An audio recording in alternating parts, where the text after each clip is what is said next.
Forever. Dog.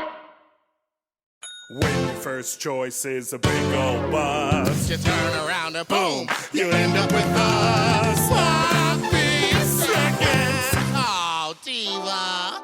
Hi, you fucks, you sloppy little fucks, you nasty little fucks, you stupid little fucks, you sloppy little fucks. Welcome to Sloppy Seconds with Big Dipper and Meatball. It's me, Meatball. And I'm Big Dipper. Hi. Hello. And a happy Friday to you. It is a beautiful day, I'm assuming.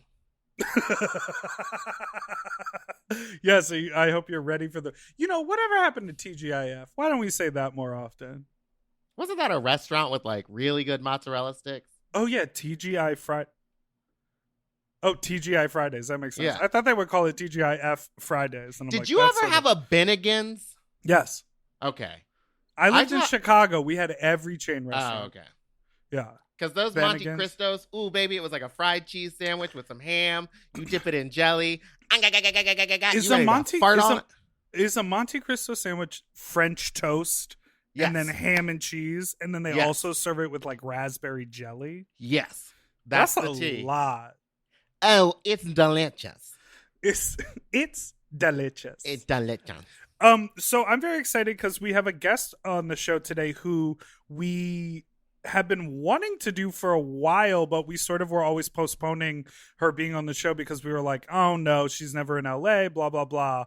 But then recently we remembered, because we're recording everything remotely, people don't have to be in LA anymore. So we texted her real fast and she has agreed to be on the show.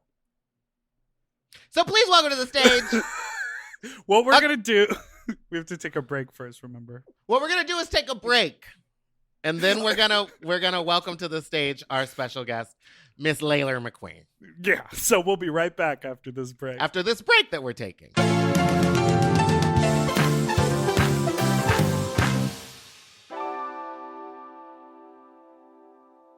Okay, something about me. I love shopping! If you love shopping too, you have to check out Rakuten. And all you have to do is shop, shop, shop, shop, shop, shop, shop. And with Rakuten, you get cash back and rewards on almost everything you buy. Exactly. Shop.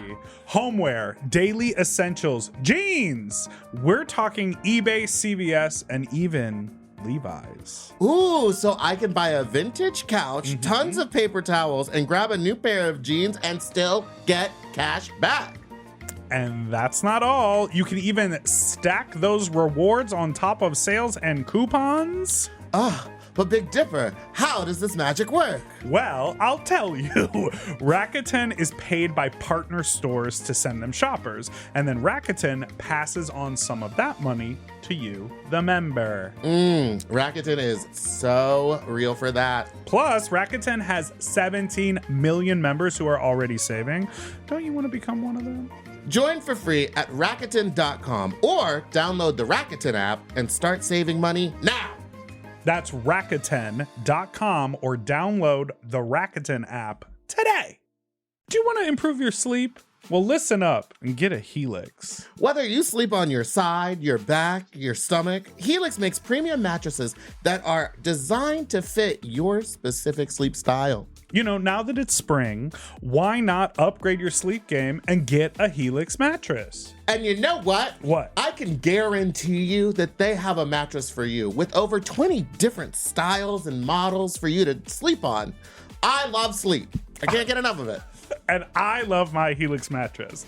So ever since I got the big and tall, I know we go on and on about it, but it's a perfect fit for me. I haven't had a mattress before that I was able to select a model from, and I'm so happy I got to do that with Helix. And I too have the big and tall model, and it's perfect for my big and tall body. I loved it so much, I got a second one for my guest room. True. Yes, baby. And the people are sleeping great in there when they eventually do sleep in there. Best of all, Helix delivers right to your door with free shipping in the US, and you can get a 120-night sleep trial to make sure that it's right for you. You also get peace of mind because Helix mattresses are backed by a limited lifetime warranty and have been recognized by experts at places like Forbes and Wired. And me. I am a sleep expert too. Period. Go to helixsleep.com/sloppy to get up to 27% off site-wide during their Memorial Day sale. That's helixsleep.com/sloppy, and make sure you enter sloppy seconds after checkout so that they know that we sent you. helixsleep.com/sloppy. Get yourself a Helix. We all have days when we want to eat well, but just don't have the time or the energy to plan, shop, and cook. That's exactly where Factor comes in. They deliver fully prepared meals designed by dietitians and crafted by chefs right to your door. With Factor, you can stay on track with your nutrition goals, whether that's high protein, balanced meals, or overall wellness, without any extra effort. The meals are fresh, never frozen, and ready in just 2 minutes, which makes it easy to fit into your routine. You know, I love coming home after a long day and having a tasty and filling Factor meal. It's waiting for me, and I don't have to worry about shopping. It's quick and easy, and one less thing I need to think about when I get home. You know, I'm feral for fish right now, and I always get my fix with Factor. I recently had their scampi-styled shrimp and salmon, and let me tell you, it did not disappoint. So get Factor today and start enjoying delicious and nutritious meals. Head to factormeals.com/sloppyseconds50 off and use code sloppyseconds50 off to get 50% off and free daily greens per box with new subscription only while supplies last until September 27th, 26. See website for more details. That's factormeals.com/sloppyseconds50, like the number, off. Sloppy Seconds 50 off.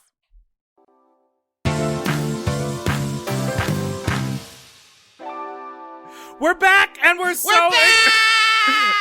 so excited to welcome into your ears Miss from season 8 of RuPaul's Drag Race, a Queen's Queen. The makeup artist to on the We're Here for stars. Bob. What else did you do? You did makeup on Celebrity Just Drag Race. Welcome to the Laila McQueen. Okay, brace yourself. Hey. Hi. Wait, do you have a head brace on? Neck brace? What do you mean brace yourself? No, just Get ready. Idiot. Get that. Pack your pussy up, Idiot. because here she comes. What are no- you doing? Well, first off, I want to say that I was listening to your podcast last night, the drive-in one. So I'm very happy to be here today, and I'm very happy that Blair, Monet, Bob, and Jujubee all didn't text you back on the phone tree. Wow. Did we put that all on the air? I mean, no, I think I'm I just- also promised like a lot of other people. Oh no, I'm just fully reading between the lines. No, you actually know that all of those people have not responded after we've asked. So thank you so much. Does Well, that happy happen? to be here. Does that happen often in your career? They say we couldn't get Bob, so we asked Layla. Oh no, Vox Events just doesn't have me at all. Just kidding. Right No, from the I- top. I realized, so like, I don't know how much I can talk about Celebrity Drag Race, so I'll keep it brief, but I did do makeup on there. I was hired as a makeup artist. But I And you was were like, featured in like an online clip where you were like the pro. yeah, that was just gravy. That was never like, the pitch was never there for me to be in drag. Yeah. But I realized that like season 8, We're Here, and Celebrity Drag Race, I looked at Bob when I was doing his makeup. I was like, I've never worked on a TV show that you haven't been a part of. Oh yeah, totally. That's so crazy. So you're in Chicago right now, right? Yes, I moved here like right in 2016. I've been sitting here since. And you love it, right? I do love it. I mean, we can't leave our houses, so I have fond memories. I've been staying in Chicago, Yes. but yes, I think Chicago is great. Yeah, and what was it about? Because there was sort of like a moment after season 8. We've had both Kimchi, who was already living in Chicago, and Naomi as guests on the show, and they were both on season 8. And you and Naomi sort of after the show moved to Chicago, right? Yeah, so Naomi and Kim are like best friends, and I did not travel before Drag Race, and Naomi was like, I'm just gonna go hang out in Chicago all the time with Kim. We'll both say that we came to Chicago and we tried Molly for the first time here, and we're like, oh my God, let's move here separately. But I grew up in Boston and New England, and it just was not the nourishing queer space that I really needed for my kind of lifestyle. and didn't have opportunities to go other places. So the second Drag Race happened, I was like, I want to go as many places as I can. I know I don't want to be in Boston, so I'm going to treat every city that I go to that first like 6 months while our season was actually on the air. And I was like, what if I lived here? And I kept coming back to Chicago. Right. I just checked off all these boxes of like affordable, queer, easy to travel from because it's super central. I've always lived in cold weather, so that wasn't like an issue. So it just kind of it felt right. And I feel like artistically, there is a lot of room to try something and not be like overly criticized for it or pigeonholed. Like Totally. you could go out for a month in like only goth looks, but people won't assume you're just a goth gal. You know what I mean? I think that's very, very true. Yeah. Do you remember when we invented Alone in VIP? Okay, so yes, yeah, I'm not gonna lie. So I was like, I'm very forgetful, so I did have to jot down some notes for things. And I don't like being that person that is being like, I was the first one. I remember that, and now everyone's obsessed with it. But like, I said to Renee, I was like, I'm not going to say anything. And then that one day you're on the podcast, you're like, me and Layla literally were the ones to be like, this tweet is insane. This is ridiculous. I remember it was like during Halloween in Boston, and we're at Eric Alden's house, which I also remember because Bora was there, and Bora was like, this is a nice apartment. Whose is this? I was like, it's not an apartment. Yeah, she kept calling it an apartment, and I was like, it's 4 stories. There's a back patio. 5. Is it 5? Oh my God. It's something crazy. But I remember because I was like, Meatball, you got to see this. And then you were like, immediate, like, I have to go sit on Eric's stairs alone. I have to control her. It was within seconds. And then we were like putting wigs on, repeating it, walking down the stairs. And then that's when the next night was like Halloween night, and we did some big event. And we were all sitting backstage doing the sitting alone in VIP stance. Like, yeah, because was that the same year that Trixie and Kim, the Boulay brothers. Yeah, that was hilarious. Let's talk about Drag Race season 8. Yes. Do you want to talk about that? I have some questions. Yeah, sure. I want to know how it felt to be a double eliminated. You know, believe it or not, it didn't feel great. Yeah, if you can imagine. Shocking. If you can imagine. Listen, when I was on season 8 in Drag Race, it was still on Logo. I just graduated college when I got on. Really? And I was like, yeah. So I didn't know you were that young when that happened. Yeah, I got casted when I was like, I turned 20. I think I turned 22 days before we. How long before you left had you been doing like drag? Like when you thought you were ready? I have been working in bars and performing in bars since literally the week I turned 18. But I was always like doing house parties and stuff. I'd say I've been like doing drag and dressing up for like 10 years now. But like getting paid and like actually doing shows, like 9. She's a pro. That's professional. But I like also was like always in a very small town. I went to school in New Hampshire. There was one gay club in the entire state. So it was very small frame of reference. And I also at the time was not like auditioning to be like, I need to be a famous drag queen. I need a tour. I was like, I like doing drag and I like the show. Why the hell not? Yeah. So I was very naive. I felt like they didn't know what to do with your like very like low key chill attitude. Yeah. Did you feel like producers were pushing you or? Well, here's the thing. I didn't do drama. I didn't do theater. I was just like the artsy kid that just happened to fall into drag. So when you get to Drag Race, they don't tell you, so this is how production works. It's not how it is on the show. You know, no one prepares you for that because they kind of want you to be riled up. And I guess it's no one's job to tell you how TV works until you just do TV. Right. So I was just nervous. I think when they were like, because we do a lot of interviews before and they like call you like your storyboard producer that you're always in the interview chair with, they call you and we just like talk shit and talk about your life and whatever. And I didn't feel like I got there and I was like set up. If anything, when I got like the list for looks we had to bring, I was like, oh, this feels like a season that was appropriate for me. And then like seeing some of the challenges, I can see myself in some of them. So I don't feel like I was duped, but I got there and I was like nervous.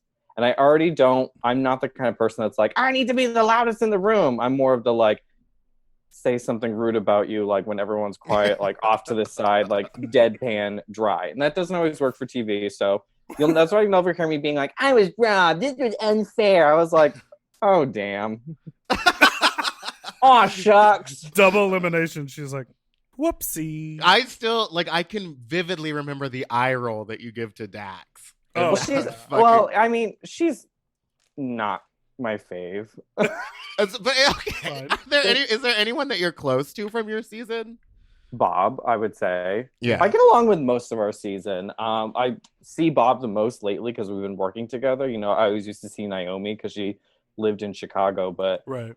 I'm pretty close. We're a very close season. I mean, none of us really talked to Dax or Robbie, but I don't think anyone is surprised to hear those. Oh my God, I haven't heard the name Robbie in so long. I thought you always text with Robbie, Meatball. I never texted with Robbie. Just kidding. Is Robbie texting while driving? Ah! No, she doesn't drive the car. No, the T is now that she does drive the car. For Uber? Yeah. Yes. No, I can't. This is too much. Well, I'm not gonna shame her, but she did do it.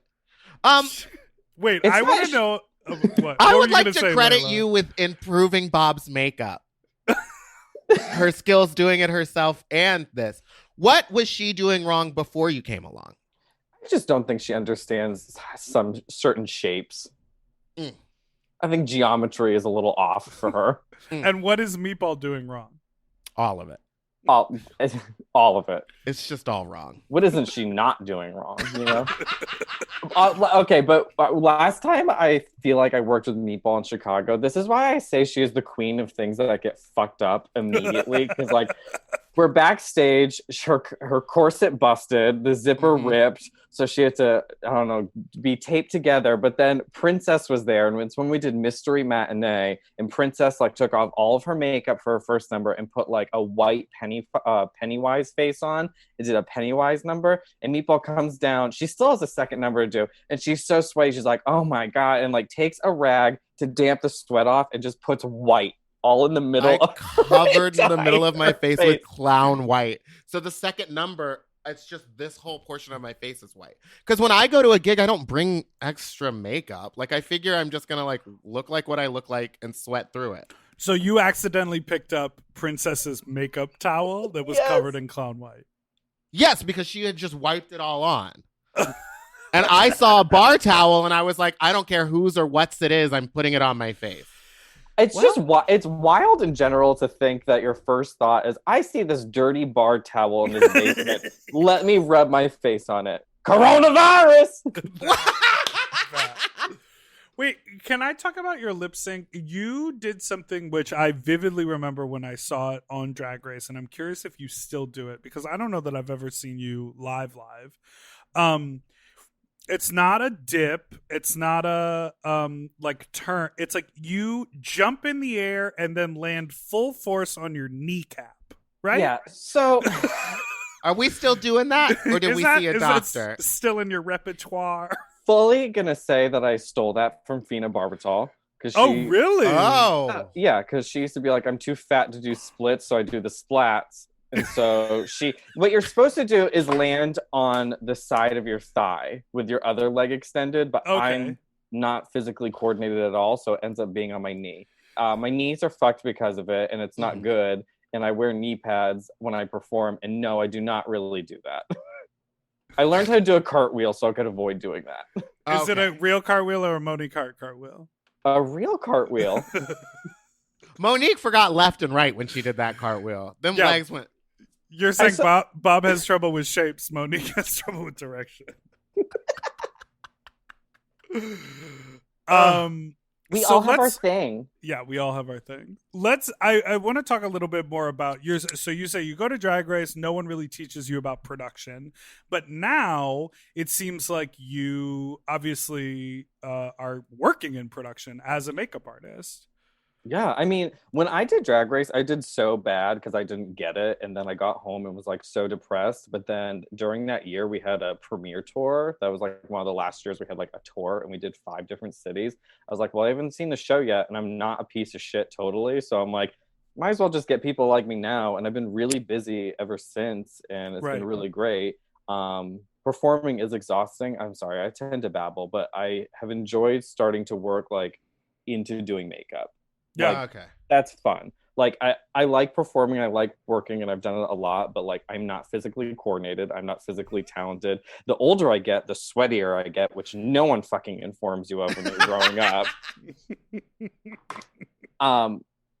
So before Miss Rona happened, I was enjoying like actually working on doing makeup on other people than myself. Well, it became pretty clear if you're like a drag fan and you pay attention to drag queens, your name was in a lot of people's mouths. Everyone was like, "Oh, Layla does the makeup. Oh, Layla's eyebrows. Oh, Layla this, Layla that." Well, my and favorite I remember was when people recognized the makeup on that person's face, and they were like, "That's a Layla face if I've ever seen it." Yes. And then immediately it came out that it was like, "That's Layla's work," and then it was like, "That's Chanel's work." It was just like you have such a specific look. Oh, it's so good. I am in the credits in Celebrity Drag Race, like my government name, but the difference between Drag Race and We're Here, I don't know the logistics of it, but like Drag Race is for the most part a union show filled with union workers, especially now that's on VH1. So like they can use in-house talent, but the way they credit them is like a little different. So I'm like a creative consultant on Drag Race, because you're not in the like the makeup union. Yeah. Right. But on We're Here, it's like Eureka, Bob, and Shangela, they're the stars of the show, and production isn't like we're hiring people to do things for you. They're like, who do you want to have to be helping you? Because also on We're Here, all the outfits you see on the show are made on site. We go to these small little towns, and they have like a couple days to source. Like it's Diego, Domino, and Patrick, and they source for a couple days and like where they're from, but like we're in these like little podunk towns for 2 weeks, and they make every single like all of their entrance outfits, all the daughters outfits, everything is done on site, so everyone has their own little team. Go ahead, Meatball. No, you go ahead. I've been interrupting enough today. Thank you. Will, highlight that. We're playing that at the start of every episode. So you interrupt. No, I'm just kidding. I'll burn this podcast down. I own the network. No, I'm so curious. So that's amazing. So for each episode, you're in those small towns for 2 weeks. Are you there the whole time, or production is there the whole time? Production is, and I come in a little later because they film a lot of episodes out of drag. So when they first get there, they film some of the things of them meeting out of drag. So I don't have to be there for those days, but I come in like a day before the drag days, and I stay because the very last day of filming is the big show. And what was it like, sort of witnessing that or interacting? And like, did you open up your grinder? Were you out there hooking up with people? Like, did you party, or like was it just like work? We really are in like the middle of nowhere areas. I only did 3 cities. We only aired 2 because we were in Spartanburg, South Carolina I was there for 5 days, and I literally got Bob in full face for the first day except lipstick. And like, hey, we just have to call a group meeting with the whole team. They're like, yeah, we're sending you guys home tonight. We can't finish the show because of COVID. But there's not a lot to do, and we always stay in areas that are near like shopping centers and Walmarts and Joann's and like things like that. But we tried to go to bars like at the end of it. Like the production team, there's a lot of really fun people on it, and they're all like, we have to get shit faced at the end of this because it's a lot of work. Yeah. Right. I've actually been to and played in Twin Falls, Idaho, because I went with Boise Pride, and we did like a little tiny tour with me and some drag queens to do performances, basically to let people know, come to Boise when it's time for Pride. So I have played at Twin Falls and been to that only gay bar there. How was that? I mean, there were 40 people there. They were seated. They were smoking like it was an indoor casino. Indoors. And the rig, it was so incredible. We all talent were driving in a minivan. And then there was a literal truck and a hitch with like like I-beams and moving lights and like all of this rigging that he would like set up in all of these tiny bars. And I was like, I think y'all may have overshotted on the production budget. Like we had like the best time, but honestly, in every city we played for like 40 people. And a lot of it was like women who had a gay friend who brought their straight husband to be like, let's go try something new. Let's go see something new tonight. Well, my mom is from that Louisiana town that y'all filmed in. Oh. Really? Yeah, and she watched the episode and she goes, I don't know where they found all these people, but those people are not from that town. She was like, they have too nice of clothes, too many teeth. The shows, they like we promote, like when every time we're like at Walmart or anything, we're like, oh, we're doing a show at the end of the week. Or we're doing a show like every time we go out to lunch, we like, they literally like, I mean, I only got to see 2 shows because we didn't get to finish the third one, but they're like lines out the door, like they can't let everyone in because the bars are so small. Like, and they put on a full show. You don't see it either, but like, so the drag daughters all do a number that have Bob, Eureka, and Shangela are in all of them, and then Bob, Eureka, and Shangela do their own separate solo numbers, and then they all do a group number at the end. It's a full drag show. I love that. That's incredible. That's so cool. It is really cool. Speaking of, one other thing I wanted to ask. Who directed Eureka to put a cockroach on her head? When did she have a cockroach on her head? Oh, I think it's a scarab. My bad. A scarab. You're horrible. Speaking of the other show, we talked about Secret Celebrity Drag Race. What is a Madison beer? Is it an IPA? Is it hoppy? I'm not a beer drinker, and even though she's been on the show twice now, I'm still not quite sure. She's like a pop star? Is that her deal? She has a lot of followers. I looked her up, and I remember looking her up after that day and still going, I just don't know. I could be completely wrong. Right? I could be completely wrong, but I think she was an Instagram or a Vine person who then Justin Bieber heard her singing like a 6-second song and gave her a record deal. She realized she's not a very good singer and has now turned into like an Instagram personality. Like, now, what is that called? An influencer? I listened to. I think it is because I listened to a podcast where someone had to describe what she did, and they were like, "Listen, she doesn't really make music anymore, but she's turned influencer, so that way she's famous." So she can conspiracy theory. Yeah, she is COVID. Wait, didn't you? Were you on the show with her? Me? Yes. You painted her? No. I did not paint her. No, but yes, I was there. Who was the person who complimented her on her teeth and asked her if they were hers? That was me. That was me. And wasn't she absolutely gagged that you would even insinuate that those teeth did not grow out of her skull? I wasn't even I just love when people have nice teeth, and I'm always curious, and I'm always like, I think it's weird when people are ashamed of having veneers because it's like fucking $2,000 a tooth or $1,200 a tooth. I'm like, if I had veneers, they'd be like, yes, bitch, these I fucking paid for veneers. I got veneers. And so people are like, no, they're real. I'm like, if I shine a ring light on you, I'm gonna need sunglasses. I mean, those aren't your teeth. She was like, I had a dream the other night that I lost all my teeth, and in the dream I was like, thank God I can finally get veneers. Like, it was like a positive thing. That's one of those things that really freaks me out, is thinking about tiny little shaven down chiclet teeth. It freaks me out. Because that's what a veneer is, right? They shave it down and then they like cap the whole thing. I think that's what they used to do. I think now they might just flatten it and then pop something on top. I don't know. Like I'm a not flipper. Rich. Girl. Yeah, what if your veneers end up falling out and then you have those like goblin teeth? All right, let's take a quick break. We'll be right back.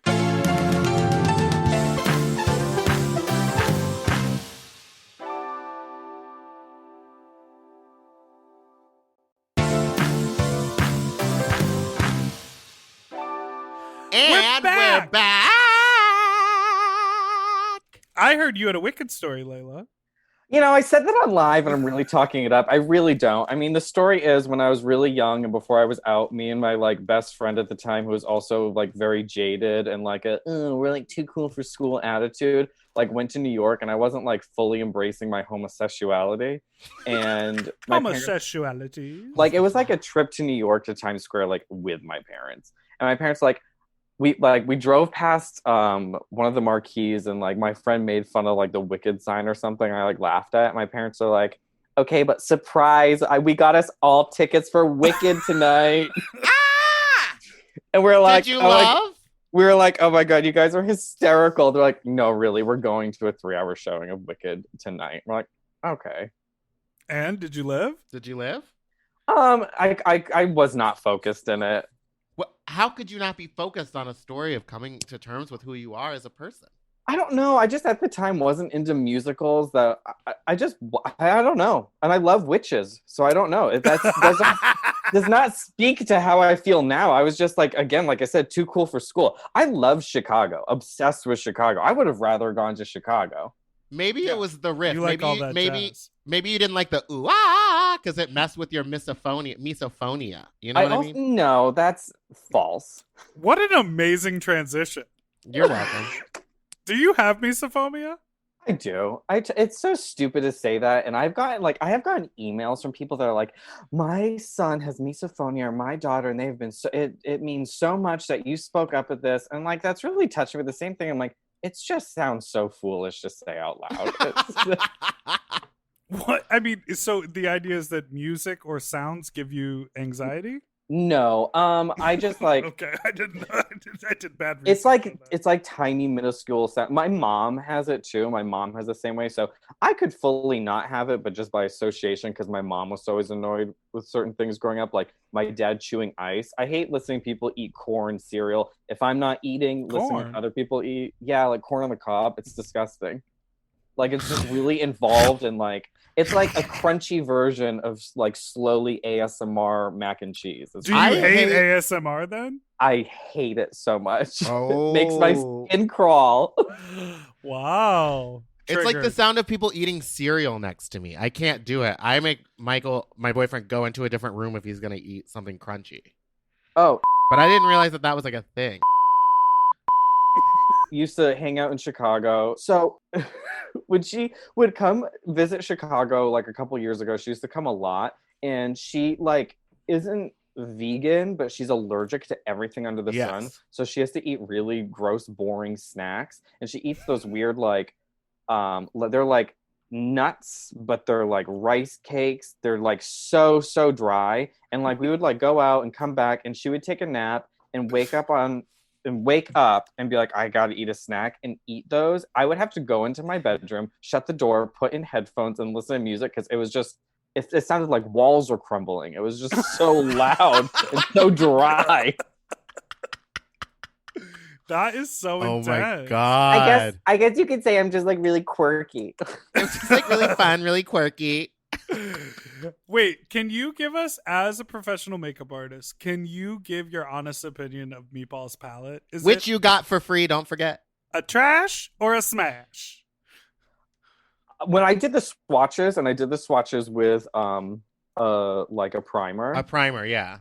I think they came out great. I'm not just saying it. I haven't actually used it yet. I've only like Well- really gotten in drag once since you sent me that palette. The only people that I think have said anything negative are people whose makeup I don't like or don't know how to use a primer. Which I was Right. like, it's a vegan makeup. Like, it's talc free. You have to prime it. I don't understand. I will say, and I feel like we talked about this before, this is no testament to Hip Dot or you. I just don't get these glitter pan shades. It's just not. That's not my journey, but like the other colors swatch great. Yeah. I love that. I That's see not the my glitters favorite. has been everyone's favorite, especially crop duster, but like I go through that glitter so fast. I just don't like. I like using certain bases to stay for glitter, and like I just have not had luck with it when it's already like in a In a pan. consistency. Yeah. I just like loose glitter. It's all pretty glitter, but I just like it just like. Well, Like note that. taken. Well, there you go for a future product. Wait, can I And just now say? you're a dick pig, right? Oh. Wait, can I just before we get into this, just to round out the makeup conversation, I am having a really interesting experience, and we sort of teased on this earlier, Meatball, but I'm having this interesting experience where like I don't wear makeup. What? And I am not very artistic. I am bad at drawing. I like you talk about shapes, like girl lines, shapes, gradients, fading, color story. Can't do any of it. Because I work with so many drag queens, and because sort of like being a faggot is also sort of like you need to know about makeup palettes, I guess. Like it just feels like it's all intertwined.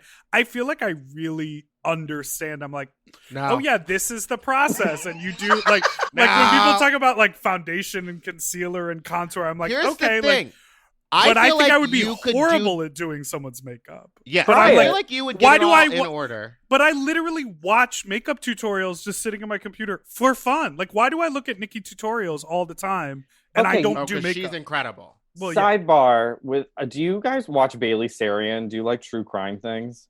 I do, but I don't watch that. Okay, Bailey Sarian is this girl who like does her makeup while she talks about true crime. It's not a makeup tutorial. She just does it while she tells stories, and she has a very soothing voice.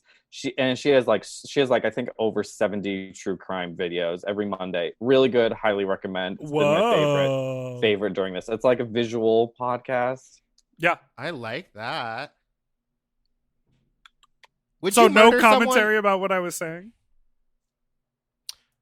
Well, I interrupted Meatball, so all I said was that I think that you would get it all in order and you would be able to do that. But I don't think it would look good.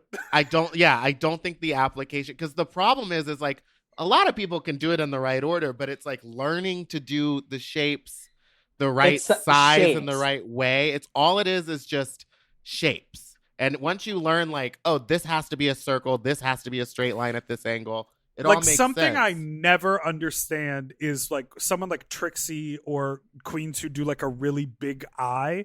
I never understand. They're like, oh, and now I'm doing my eyelid, and I'm like, but it's up there. Like I don't understand that geometry. I just wouldn't even know how to replicate it. I'm like, I just had to explain this to my boyfriend because he was looking at Nancy Pelosi's eyes and how like her brow bone and like her eye thing, the occipital bone is so pronounced, and I was like, that's what you're trying to recreate with a cut crease. Like you're trying what to is a cut crease? What does that even mean? It's this part right here. If you look at a picture of Nancy Pelosi, honey, she will tell you. You know what is like the ultimate is like basically what everyone's trying to achieve is like, and what every straight person who doesn't know makeup that sees drag queen says, oh my god, you look just like Cher, because Cher has giant eyelids with a really like you can see the line of where her eyeball is. That's the crease. Where literally context clues, it's a crease in the eye. Okay, fuck off. But some people like to put it up real high, and some people like to leave it real low. All right, Meatball, you were going to ask this next question? You're a dick pig, am I correct? I suppose that is what I have been branded with. Oh, so you like BDSM? You're into brand? She gets branded on the weekends. Absolutely not. Are you a nudist? You're a nudist? I go through. I well, since quarantine, where I have become the body shape of a formless piece of clay, or I changed my Grindr profile to say, because they deleted me because I was impersonating Laila McQueen first off, so I had to get a new profile. I had to get a new profile. And the about me just says the personality for divorce and the body of mashed potatoes with lumps. Oh, I like that. With lumps, extra butter. Yeah. So do you go to nudist events? Do you like clothing? Have you ever been to parties? Like a sex party or anything? Wow, I feel like that is a very loaded question from you. You got loaded at the sex party? I don't know, Meatball. Do you remember? I don't. Together? Wait, you went together? Oh, was this the CCBC story? No, this was in San Francisco during Folsom, I think. Yeah, we were both there. We like met up, hung out. We were both going to the same party, so we went together. And it was one of those parties where it's like when you check in, they give you a garbage bag and you put all your clothes in it except for your jockstrap, and then you go walk around. Well, I like to have a jock because I feel like I need to have. I like nude beaches. I like nude beaches. I like being a little bit drunk in the sun and going in the water and feeling like the outdoors on my nude body. Like in that case, like walking down the street completely naked at Folsom. I'm not a fan of that. Like I love seeing other people doing that, but for me, I need like a jock or a thong or like something to like have Put the angles poppers in shapes on my body. Oh yeah. Do you? Well, no. So I always wear Doc Marten boots with socks, and every time I go to sex parties, I'll keep my phone in my sock or my wallet or like. Oh, I'm gonna get Keep my shanked phone with- in my sock. Keep You my know, phone in my was sock. just gonna do that. Like I didn't want to knew it. interrupt. Though. I knew you were.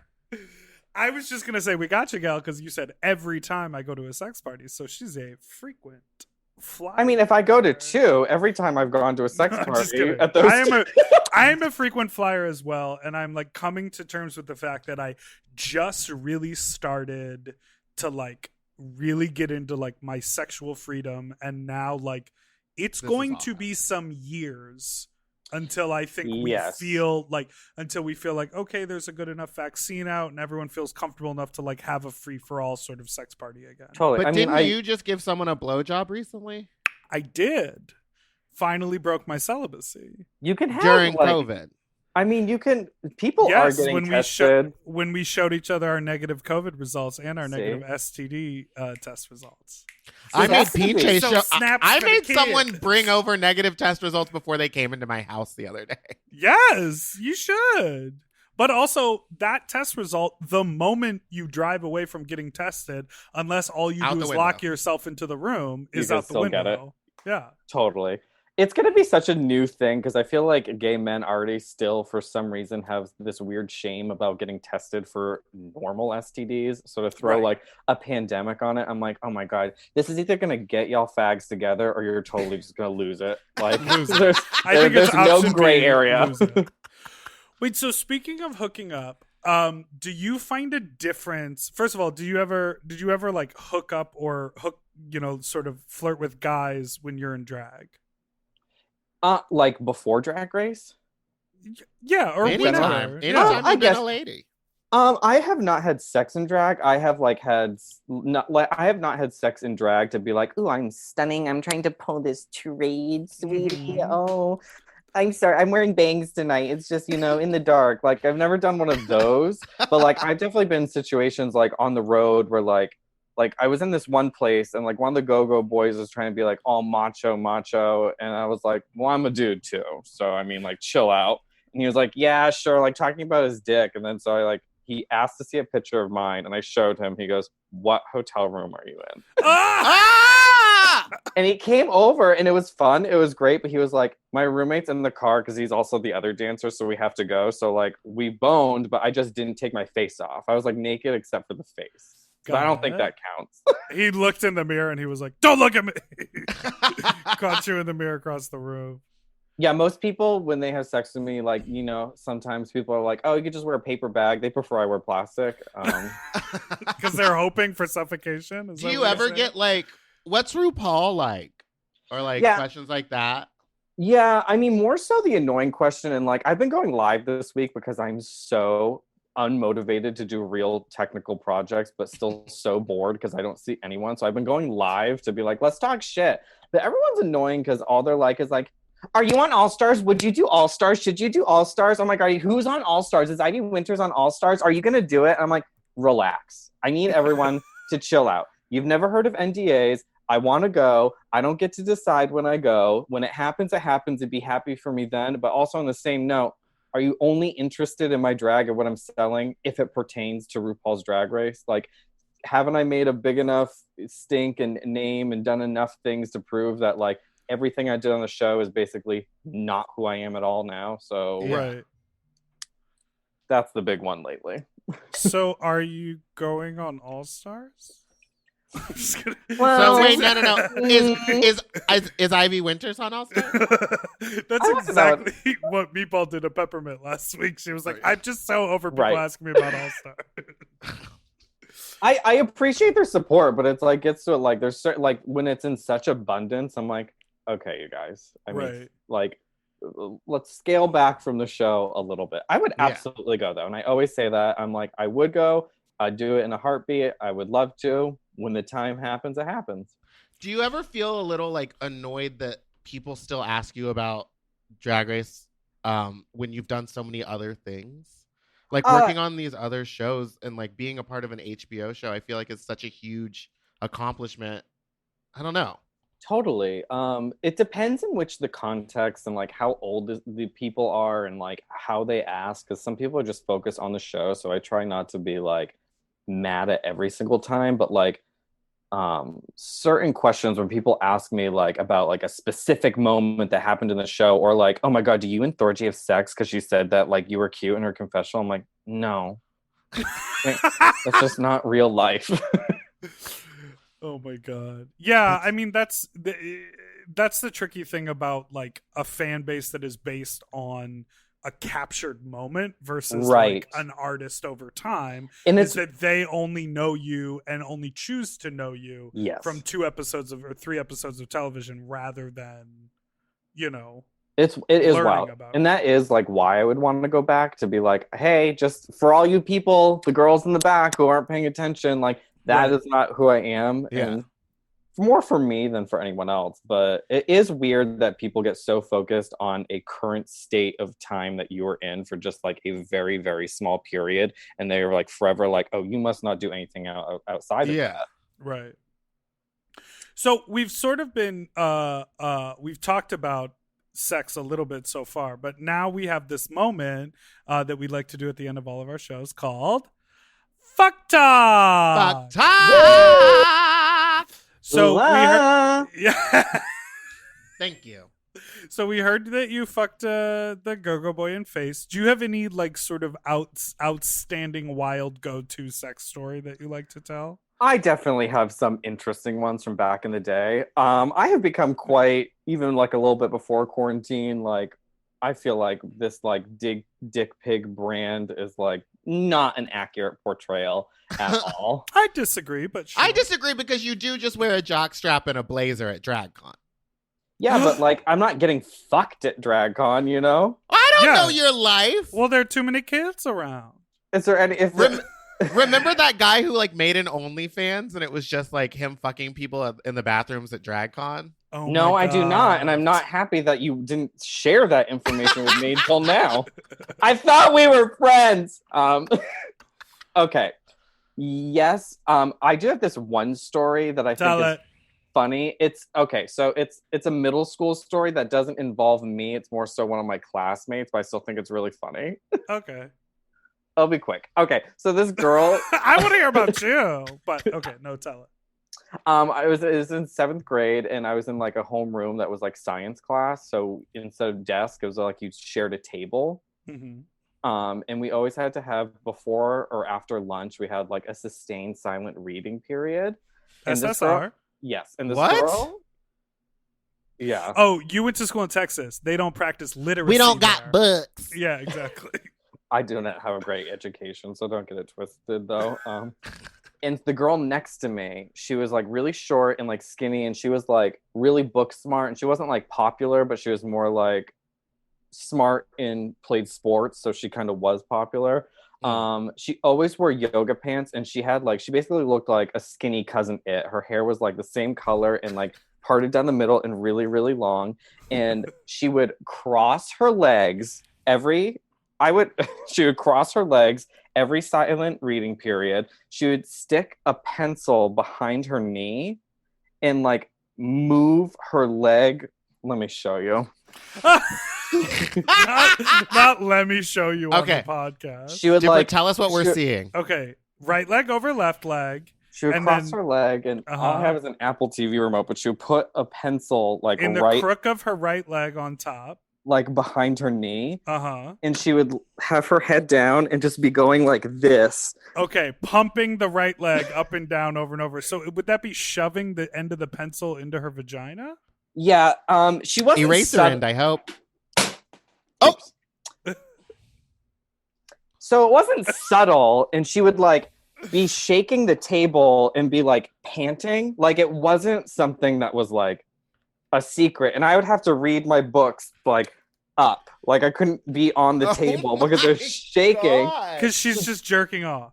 She's just jerking off in class. And this happened so much, and everyone just ignored it until one day we were like taking a math test, and one like the class clown douchebag whatever was like being a dick to our teacher. We had like this we had a math teacher. She was really great, and she was a lesbian. I think he made fun of her for being gay, and she was like, "That's it, I'm going to the principal's office," and like got up and left. And he like got up and was like throwing shit off her desk and being whatever. And this girl was like, "Ugh, AJ, you're so annoying." And he turns back and goes, "You jerk off every day in class, and everyone knows it and doesn't talk about it." My God. I mean, and all of what us. did she do? Was she mortified? She was like, "Ugh," she turned really red. Was like, "Ugh, you're so gross." And all of us. Do you watch Parks and Rec? Yeah. Do you remember that episode where they're trying to be nice to Jerry and he splits his pants and farts and Donna is like looking down like this and Leslie's shuffling paper? That was the entire classroom. Oh, God. I call that story cricket pussy because she moves her legs like a cricket. Oh my God. Not I called that story. I call that reading cricket pussy. Wow.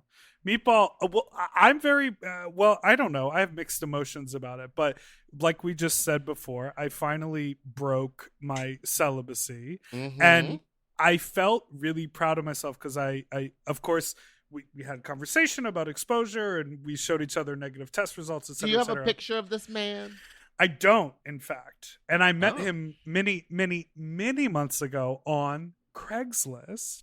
Back in the day, or is it like I think? Wait, back when Craigslist was able to be I open? think like 2 years ago I met him, and is this the guy that randomly sent you a text out of the blue? No. Oh, okay.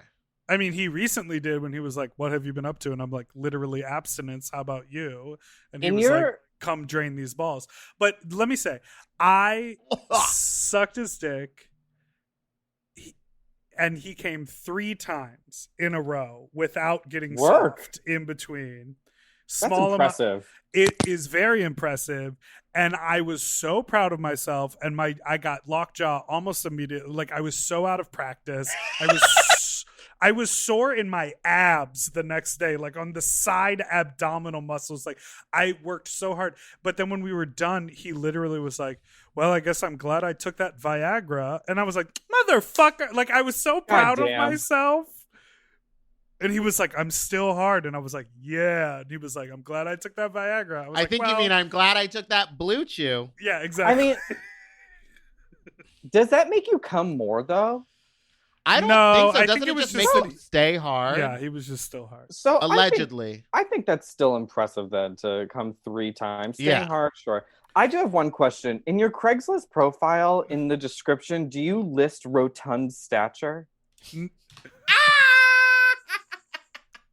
It says potato on toothpicks. Mine says potato au gratin. Wait, rotund. Isn't it? Rotund was an option, right? I'm just saying that because when y'all did that segment where you made up that story about double fisting that person, I was like getting ready to go to bed and was listening to the podcast and I started laughing so hard I like couldn't fall asleep because I like got a burst of energy. I wrote rotund stature on a post-it note. I was like, I cannot forget this. This is fucking hysterical. Rotund stature. It really got me together. Yeah, I forgot about that. I really identify with that. So I do too. I've been getting thick as fuck, you guys. This quarantine. Anyway. All right. Well, thank you so much. Y'all ever fucked in front of a cat? It's weird. Oh my God. Wait. I mean, you can edit this out or cut it out or edit the cricket one out. But I just remembered on fucking Halloween, the same Candy Muse weekend, on Halloween night, we all stayed in the hotel above the club. A guy was flirting with me downstairs. This was like another I didn't get out of drag, but like kind of did moment. And so the elevators were broken because there was something with like the fire department and there was like an issue with the club. And we were like staying really far, like really high up in the floors. And this guy was flirting with me downstairs and was like, "Oh, do you want a bone?" I was like, "Yeah, but I don't want to leave the club yet." He's like, "Oh, well, I gotta like go home soon, like whatever. I'm like, "Okay, fine. Let's go up to my room." And our friend Eric Alden was with me and was like, shit face and was like, "Oh, I don't want to be down at the club by myself." I'm like, "I'm gonna fuck this guy, but you can come up to the room and hang out. Like we're close like that. It's like totally not a huge issue." Voyeurism. I remember that. So I was like, Eric is shit faced. Yeah. I mean, wildly shit faced. I was like, okay, I have to I need a shower a little bit. You can just take a shower with me with this dude. And so we're showering and we're like kind of boning a little bit in the shower. And I go out to get lube or something for my bag or a face wash or something. I leave the shower to go stop doing that. And Eric is on the phone screaming, I'm not fucking telling you where I am. I'm not telling you. Stop fucking calling me. And I'm like, oh my God, she must be fighting with her husband. So then I go back in the shower and minutes later, there is a pounding at the door, like violently pounding at the door. And I'm like, what is going on? We are not being loud. I get out of the shower. Eric opens the door. I am in face, fully wet, fully nude, fully erect. I get out of the shower. I'm like, what is going on? The fucking cops come into our room. They're like, oh, we're getting a 911 calls traced to this room. What is going on? Like, kind of freaking out. I'm like, Eric, what the fuck? And they're like staring at me fully naked, hard in drag. I like basically have soap in my fucking hair. And I'm like, I'm trying to get it in. What's going on? And Eric's like, oh, I don't know. And like explained it. And then they left. And I'm like, Eric, what the fuck? He looked at his phone. He kept butt dialing 911 and hanging up. Like he was not realizing it because he was so drunk. And they called him back. And they called it back. It didn't say call coming from 911. It was from a different number. And they're like, sir, what is your location? And that's why he was screaming, I'm not fucking telling you. Oh my God. That's like, so this is crazy. Ridiculous. But you know how easy it is? Sometimes I'll just be holding my phone and I'll look down and it'll be like, emergency call in 3, 2, 1. And I'm like, how did that fucking happen? I didn't do anything. Did you finish the sex? Oh, so we dry off. Eric ended up going home. And I literally was like getting into it. And I'm not joking. This guy, he wasn't like soft or anything. He just like, and he wasn't like, ooh, I'm not into this. He just stopped and was like, no, I'm not going to get off. I'm going to like tease. I'm like, I don't live here. That's like not fun for me. I was like, are you serious? Like, can I get off? He goes, no, I'm just going to go. I was like, oh, well, thank you. Happy Halloween. You're dead to me. I'm calling the police for the third Honestly, time. you're lucky that he stayed after all of that stuff. Oh my God. I mean, he was in the shower. I was the one being like, what is going on with this straight, bald, fat, middle-aged cop on Halloween staring at my like. You were like, I don't like this costume. Are you a stripper? Where's the rest of the village people? Well, Laila, thank you so much for being on the show. Thank you for having me. I hate that it's so short. I could talk shit with you guys for hours. I know. But happy to be here. Where can people find you on the internet? I have a YouTube that I should probably start putting things on. I think it's Miss Laila McQueen or Laila McQueen. I think. Laila. Yeah, that's how you spell my name. Oh my God. Killing it. My Instagram is Miss Laila McQueen. Spelled out MISS, right? Honestly, just follow me on Instagram and Twitter and YouTube. I'm trying to sew more. I'm trying to do more makeup things. Just stay tuned, please. Okay. Sickening. Thank you, everyone, so much for listening to Sloppy Seconds. You can follow us on Instagram at sloppypod. Send us an email at sloppysecondspod@gmail.com or call with your fuck talk story at 213-536-9180 or 1-800-WICKET. You can follow me at Big Dipper Jelly and follow Meatball at Spiciest Meatball on Instagram and Fat Drag Meatball on Twitter. Don't forget to subscribe so you don't ever miss a new episode of Sloppy Seconds, which come out every Tuesday and Friday. We're done. Doodle-doo-doo, Forever Dog. Sloppy Seconds is produced by Forever Dog and Moguls of Media. M.O.M. Hosted by Big Dipper and Meatball. Mixed and mastered by William Pitts. Executive produced by Willem Belli, Alaska Thunderfuck, Brett Boehm, Joe Cilio, and Alex Ramsey. Our artwork is drawn by Christian Cimarroni. And our theme song was written by Mike Malarkey.